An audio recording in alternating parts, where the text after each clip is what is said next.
Dans ce module consacré à la rédaction web, je vous propose d'étudier les principes de la lecture à l'écran.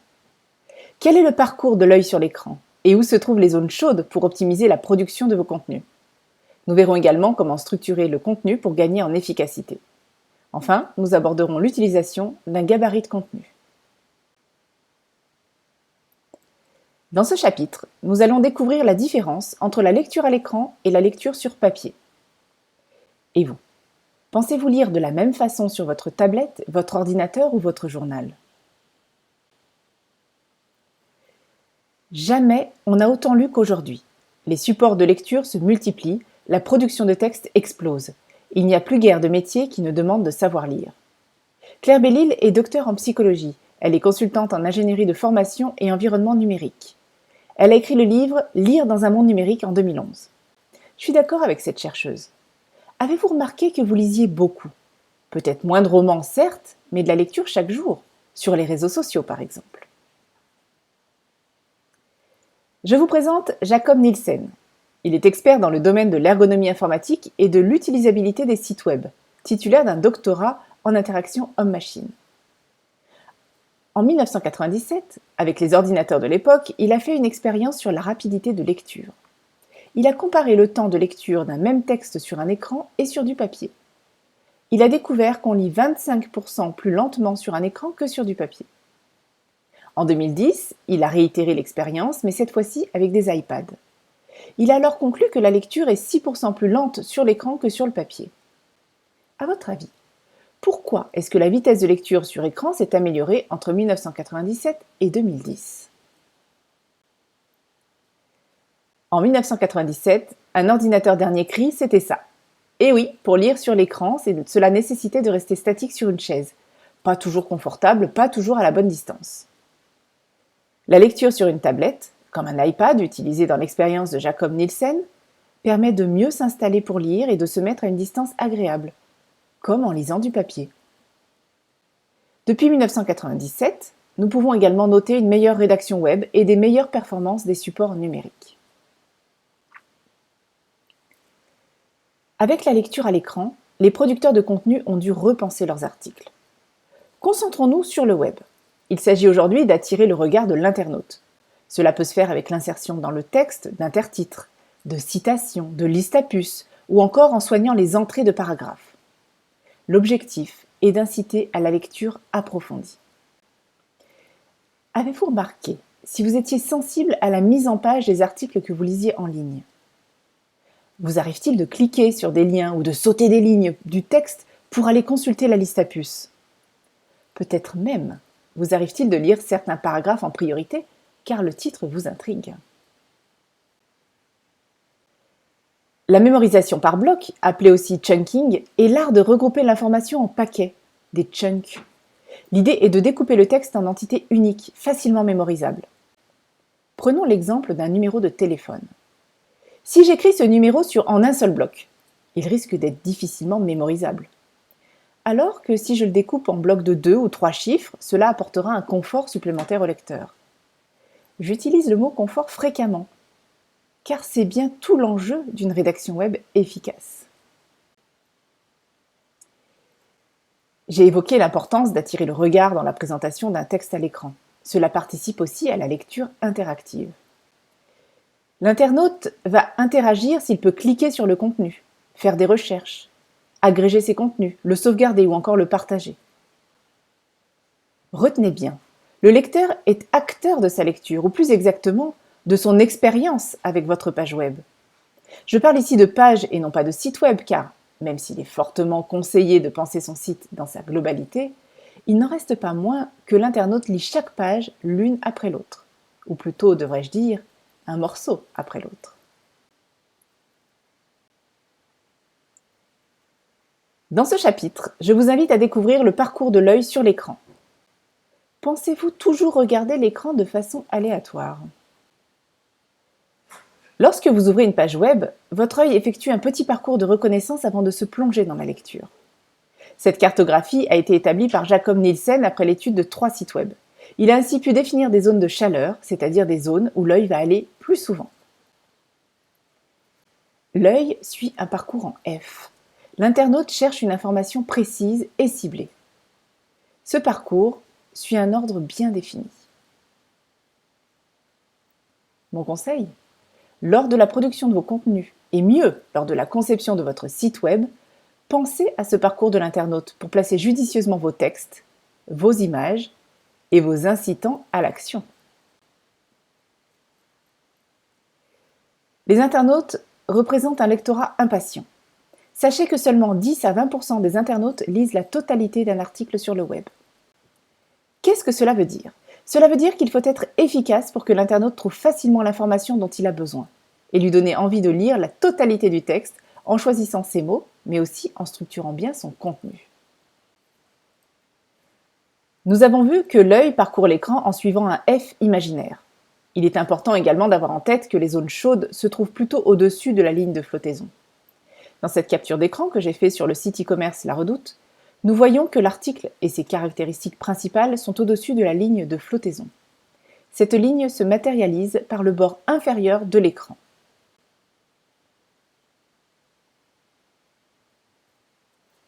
Dans ce chapitre, nous allons comprendre l'importance de bien structurer son contenu. Trouvez-vous que le contenu des pages web que vous lisez est bien structuré ? Ou est structuré tout court ? Peut-être que vos sites favoris suivent une certaine logique dans la présentation de leur contenu. Pensez à vérifier à la fin de ce chapitre.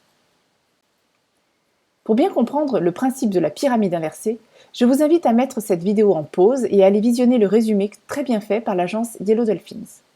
Pour cela, il vous faut taper dans votre navigateur l'adresse bit.ly/pyramide-inversée-2.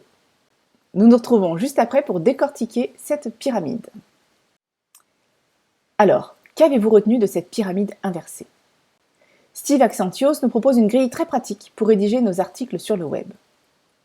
Comme vous avez pu le comprendre dans la vidéo de Yellow Dolphins, la structuration de votre texte passe par le classement de l'information qu'il contient. Enfin, je dirais plutôt que lors de la rédaction de votre texte, vous devez bien avoir en tête le message principal que vous souhaitez faire passer, et notamment les mots-clés que vous avez sélectionnés en amont. Votre texte va donc mettre en avant ce qui est important. L'article va se décomposer en deux parties, le titre et l'introduction, puis le texte en lui-même. Le titre doit être accrocheur, dans le sens de donner envie d'ouvrir l'article, et ou de le lire, s'il est diffusé sur les réseaux sociaux par exemple. Il doit pouvoir répondre à l'une de ces questions. Quoi ? Qui ? Quand ? Où ? Et pourquoi ? Dans un article web, l'introduction ne sert pas à dévoiler le plan, mais à résumer le message en quelques lignes, pour avoir une bonne idée du contenu de l'article. Cela doit donner envie de comprendre. Dans le texte de votre page, pensez à exposer les infos et les faits indispensables pour comprendre la suite. Vient alors le temps des explications supplémentaires pour étayer vos propos. Je vous encourage à citer vos sources. Vous pouvez alors proposer des détails intéressants, ainsi que des informations de second plan. Pensez à insérer des liens dans votre texte, soit vers votre propre site, soit vers des sites experts. Ces liens permettent la lecture approfondie et interactive de vos lecteurs. Pour gagner en efficacité, développez une seule idée par page. Si votre article comporte plusieurs idées, peut-être que cela pourra faire l'objet de plusieurs articles. Adopter une écriture stimulante pour être percutant auprès de son lectorat, c'est choisir un vocabulaire adapté. Écrire pour une cible donnée avec un contenu documenté. Utilisez les mots qui sont les vôtres. Cela serait dommage qu'il y ait un décalage trop important entre votre langage courant et vos articles. Le vocabulaire doit aussi être adapté à votre audience, évidemment. Lorsque vous écrivez vos articles, faites-le en pensant à votre cible. Cela peut être un persona ou tout simplement une personne que vous connaissez, un client, un proche. En tout cas, une personne pour laquelle vous pensez votre article utile. C'est toujours plus facile d'écrire à quelqu'un de précis que dans le vide. Enfin, si vous avancez des chiffres ou les conclusions d'une enquête, citez vos sources. Pour être visible sur les écrans, faites des phrases courtes. Les phrases longues sont plus difficiles à lire. Cela est moins confortable pour le lecteur qui a tendance à lire par bloc. Et bannissez le texte justifié, préférez toujours un texte aligné à gauche ou à droite pour vos textes sur le web.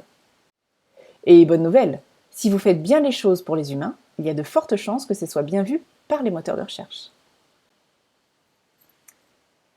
Pensez à mettre en exergue vos mots-clés. Quand je parle de mots-clés, ça peut être des expressions ou des idées. En référencement naturel, nous parlons des requêtes des internautes. Les moteurs de recherche travaillent leur algorithme pour suivre au mieux les habitudes des internautes, des humains qui se cachent derrière leurs écrans. Et pour séduire les humains, il faut organiser son contenu et le rendre agréable à lire. Enfin, comme vous l'avez vu dans la vidéo sur la pyramide inversée, vos mots-clés doivent être positionnés en haut de page. Mais comment mettre en avant les mots et les idées qui vous semblent les plus importants? Pour mettre en avant les mots-clés, osez les mettre en gras ou en italique. Vous pouvez même les souligner. L'utilisation des listes à puces et des guillemets pour les citations est également recommandée. En gros, vous pouvez adapter votre texte avec tout ce qui peut attirer l'œil du lecteur vers ce qui est important pour vous, sans se retrouver avec des pages web qui clignotent dans tous les sens et des couleurs qui flashent un peu partout. Vous avez votre idée, vous avez vos mots-clés, il vous reste à structurer votre texte. Votre article doit comporter un et un seul titre de niveau 1, que l'on appelle H1 pour Heading 1. J'insiste sur le fait qu'il doit y en avoir un, pas 0, pas 2, mais 1. Ensuite, pour respecter la lecture par bloc, il est essentiel de construire des paragraphes et de leur choisir des titres. Ce sont ces titres, H2, H3, H4, etc. jusqu'à H6, qui va scanner le lecteur pour savoir si le paragraphe l'intéresse, ou pour décider l'ordre dans lequel il va les lire. Voici un exemple où il est possible d'observer quelques titres, paragraphes, moyens de mettre en exergue le texte, comme par exemple la liste à puces. Si vous ouvrez bien les yeux, vous devriez aussi voir un lien qui apparaît dans le site en rose foncé. Dans ce chapitre, je vous présente le gabarit de contenu. Sachez qu'il n'existe pas un gabarit de contenu unique, mais que chaque auteur doit construire son gabarit de contenu, ou plutôt ses gabarits de contenu, pour chacun de ses canaux de communication. Je dirais même que pour un seul canal de communication, il est possible d'avoir des gabarits de contenu différents. Par exemple, un par catégorie. Allons voir ça en détail. Qu'est-ce qu'un gabarit de contenu et à quoi cela sert-il? J'ai choisi cette image d'illustration qui représente des moules à gâteau pour les sablés. Votre gabarit de contenu, c'est un peu le moule qui va vous permettre de structurer votre article. Munissez-vous de votre charte éditoriale. En plus d'être nécessaire pour la rédaction de vos contenus, elle peut être utile pour construire votre gabarit de contenu. Le détail de la charte éditoriale fait l'objet d'un autre module. La méthode que je vous propose s'appuie sur l'utilisation d'un tableau, avec des titres, des sous-titres, en tout cas tous les éléments clés. La première étape pour construire un article est de modéliser vos idées. Je vous invite à poser sur une feuille ou sur votre traitement de texte favori ces idées, pas forcément organisées d'ailleurs. Vous devez déjà avoir votre thème, pensez à le formaliser par écrit. Cette étape de modélisation doit vous aider à préciser le titre, la description, les mots-clés et l'argumentaire. Le premier élément à noter est bien sûr l'objectif de votre article ou de votre page. Parmi les éléments dont vous pouvez avoir besoin pour rédiger votre article, il peut y avoir des témoignages, des chiffres, des citations ou encore des références. Enfin, je vous encourage à prendre le temps de réfléchir à vos visuels, en prenant soin d'utiliser des images dont vous avez les droits. La deuxième étape consiste à rédiger. Pour cela, c'est le moment d'aller piocher dans votre liste de mots-clés. Prenez le temps et appliquez-vous à trouver le bon mot, la bonne tournure de phrase. Le détail sur le choix des mots-clés fait partie du module sur le référencement naturel. C'est le moment de préparer votre gabarit de contenu. Pour cela, j'ai séparé le gabarit de contenu en 3 parties. Une partie pour détailler les balises techniques, qui servent non seulement pour le référencement naturel, mais aussi pour donner envie aux internautes de cliquer sur votre page dans la page des résultats de recherche fournis par les moteurs de recherche. Une partie pour structurer le contenu du texte. C'est le texte que va lire l'internaute. Enfin, une partie pour lister les visuels et fixer les textes qui y sont associés. Cette répartition est une suggestion basée sur mon expérience. Je trouve qu'elle correspond bien pour un article de blog, mais pas vraiment pour un gabarit de contenu pour les réseaux sociaux. Il est important que vous construisiez le gabarit qui vous ressemble, qui vous parle. Les balises techniques ne sont pas visibles directement dans la page web, mais dans les pages de résultats de recherche. La balise Meta Title résume en quelques mots le sujet de la page, et uniquement de la page, pas du site entier. La balise Métadescription a la même fonction, un résumé de la page qui donne envie d'en savoir plus. L'URL est aussi un élément qui peut être travaillé avec des mots-clés compréhensibles par les internautes, même si les outils d'aujourd'hui construisent automatiquement des URL à partir des titres des articles. Dans mes tableaux, j'aime bien faire une colonne avec le nombre de caractères. Comptez 68 caractères pour la Meta Title et 152 pour la métadescription.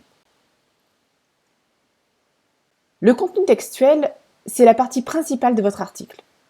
Je vois ce tableau comme une aide pour structurer le texte et vous aider à garder de l'harmonie d'une page à l'autre.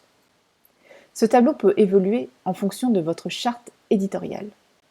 Par exemple, une médiathèque qui voudrait présenter chaque mois le portrait d'un auteur pourrait décider d'avoir un tableau différent. Il y aurait systématiquement un paragraphe sur la biographie de l'auteur, puis sur son œuvre. Les visuels et les images sont essentiels pour illustrer un article. Il convient de les choisir avec soin pour mettre en valeur le sujet. Le nom du fichier et le texte alternatif sont des éléments importants pour le référencement naturel, mais également pour les personnes en situation de handicap visuel. C'est pour cela que le texte alternatif doit écrire ce que l'on voit dans l'image plutôt qu'être une suite de mots-clés. Je vous propose de visionner une vidéo du site redacteur.com intitulée « Quel est le nombre de mots idéal pour être bien référencé sur Google ?» Pour cela, il vous faut taper dans votre navigateur l'adresse YouTube qui s'affiche sur votre écran. Nous nous retrouvons juste après pour faire le point sur les longueurs de vos textes. Comme vous avez pu le voir dans la vidéo de redacteur.com, je vous remets ici les longueurs recommandées pour rédiger vos articles. Pensez bien à écrire pour des humains avant de le faire pour des moteurs de recherche. Je vous ajoute quelques indications chiffrées sur la rédaction de vos textes. Les titres et sous-titres doivent être plutôt courts. Le texte chapeau est une sorte d'introduction qui résume l'article. À noter que 150 caractères, c'est également la recommandation pour la métadescription, que l'on retrouve dans les balises techniques. 150 signes, c'est peu, il faut être efficace. Le corps de texte de 1500 signes correspond à peu près à une page A4. Mais comme nous l'avons vu dans la diapo précédente, ce n'est pas si figé que cela. Pensez à faire des phrases courtes, et pour cela, je vous indique la taille idéale pour une phrase 100 signes. Pour faciliter la lecture par bloc, vous allez travailler vos textes en courts paragraphes. 500 signes, c'est une bonne indication. Enfin, si vous décidez de légender vos images, faites court, avec 150 signes maximum. Mais surtout, gardez en tête que ces chiffres ne sont que des indications. Restez naturel dans votre écriture et faites-vous plaisir. Je vous remercie pour votre attention et je reste à votre écoute pour répondre à vos questions. Privilégiez le mail car je ne réponds pas au téléphone quand je suis en formation. Au revoir.